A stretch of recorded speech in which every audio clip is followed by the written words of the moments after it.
Four, three, two, one. We're live. Hello, everyone. Welcome to Board Budget Subcommittee meeting. Today is January 19.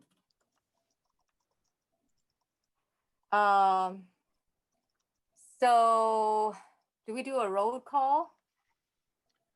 No, we don't. We don't need to do a roll call, but I will acknowledge that Trustee Prasad is not able to be here this evening. He had a conflict, and so we'll move forward with Trustee Zhang.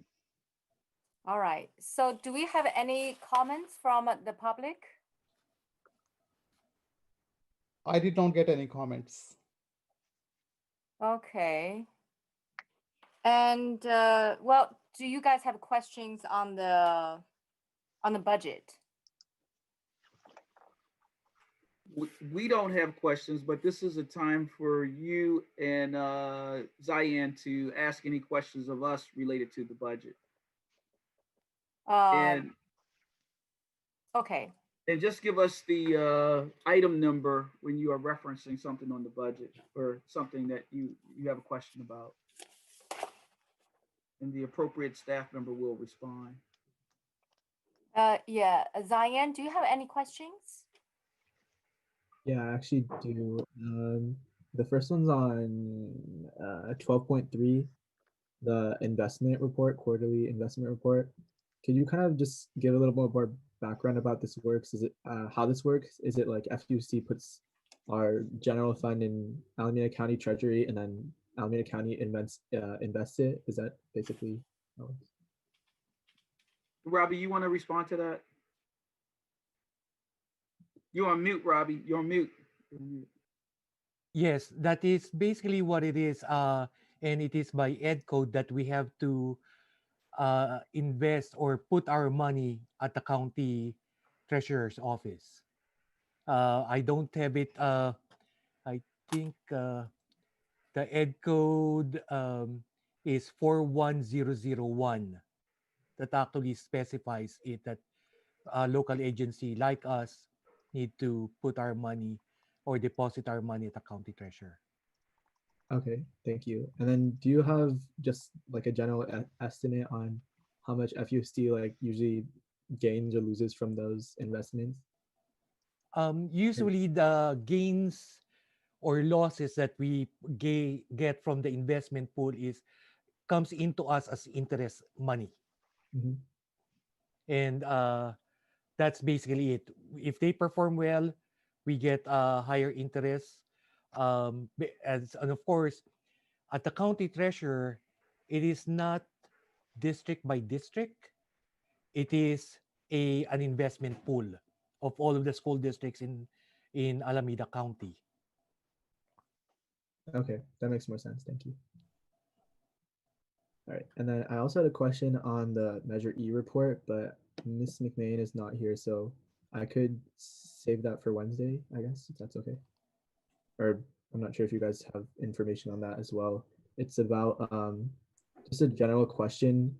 If there's like contingency money at the left of at the end of a bond program, what does that money like? What does it go towards? Is it that voters can pay less on like the last issuance of the bonds, or could it like a project that was not initially funded? Could that happen with the extra contingency?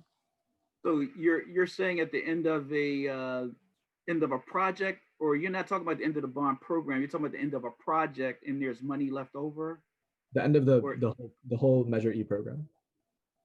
So so if there's contingency for the program as a whole left over, what is that used for? So if there's contingency left at the end of the program, the board can, if all the projects have been completed, we're talking hypothetically here, if all the projects have been completed, the board could decide that they would like to roll additional projects into the budget. They may want to do some more projects. It depends on how much funding is left. But as you know, based on the cost of projects and how they've increased over the years, it's very unlikely that we're going to have money left over. If anything, we'll probably have a shortfall, but it's still a good question. All right, thank you. I was just kind of curious about that. I just follow Ziane's question.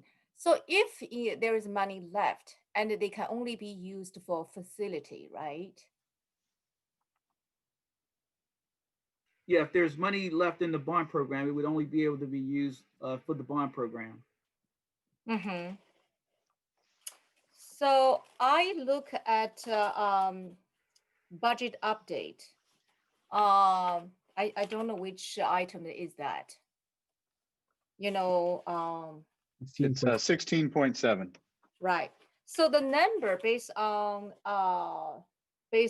the January's update, our number looks better, right? Even though the Alameda County asked us to reduce 17 million, but the number indeed looks better than October's report, right? Because I see. Yeah, that's correct. On page 6 of the report, Mhm. it does show that compared to first interim, that the amount of reductions or enhancements that we would have to make in fiscal year 21-22 Mhm. is projected at 6.4 million as of today. So Right. you are correct. That is an improvement over what was presented at first interim, where we were at about 17 million. So that's correct. So is that is a relief for us, right? Even though we still have to go through the process, but we should feel a little bit relaxed. What do you think? You want to answer, CJ? Or you want me to Yeah, answer? what do you think, I, CJ? I think if at first interim, our target reduction was 17.5 million, and if the governor's budget holds through adoption in June, as presented, and that target reduction number falls down to a tangible 7 million, Right, I think that's certainly better than 17.5. right. But I also think we have to be very mindful of our enrollment patterns and projections, and we need to look at how we handle those over a multi-year span. So I think any number, if our target is 17.5 from first interim, any number below that is certainly a better outcome than 17.5, because in order to meet those numbers, there's going to be some real negative impacts for our students, for our staff, for our community, because those are significant budget reductions. So I'd much rather be at a number closer to 7 than 17. Um, so in that sense, it is good, but I do think we need to continue to plan for a number upwards of 17 in case the state's budget doesn't hold all the way through, the proposal doesn't hold all the way through the June state budget adoption. Mm, okay. And the county does have their own reasons, which they provided in their letter to the board, on Mhm. why they are requiring us to hold to the 17 million as opposed to adjusting our budget. And if you recall, Trustee Zhang, from the letter that you received, they did note in that letter the district's inability to meet prior budget balancing solution targets, continue declines in enrollment, and they also referenced an enrollment over projection that we had back in 2018-19 as all reasons for erring on the side of conservative, in terms of, even though we have shown improvement, they Mhm. are taking a more conservative posture with the district. And as the superintendent stated, once we get more information about the governor's budget, and if that improved budget does materialize, then any actions that we take, we would be able to peel back some of those reductions at a later time if we improve. Mm-hmm. So that we would know that in May for the government's update. What is the We will timeline? probably have a better idea by the May revision if the governor holds to the current budget and it doesn't change. It still has to be approved by the legislature, but generally, we will have better information by May, early June. Okay. All right, I think that's all the question I have. Oh, I do have a question. I mean, maybe I don't know whether it's related to this or not.